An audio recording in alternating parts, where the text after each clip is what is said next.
Šiandien ryte man paskambino kurjeris ir jis man atvežė drobę. Norit pamatyti, kokį jinai dydžio? Seniai nebetapiau. Tokio formato paveikslą, ta prasme, čia yra ką veikti. Ir jūs pažiūrėkit, ta drobė yra vos ne mano ūgio. Tai spėkit, koks yra mano tas gyvūgis, ką? Damn. Tai yra žiauriai sunki.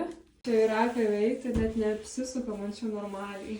Jeigu jūs dvejojate dėl užsakomo paveikslo dydžio, tai nebijokite, parašykite, susiskambinsim ir išmatuosim jūsų namus, koks paveikslo dydis jums tinka. Su šiuo užsakovu buvo taip, kad mes padidiname paveikslą, nes paveikslas turėjo būti šiek tiek mažesnis, gal kažkaip šitą dalį reikėtų iškirpti, nukirpti ir sumažinti.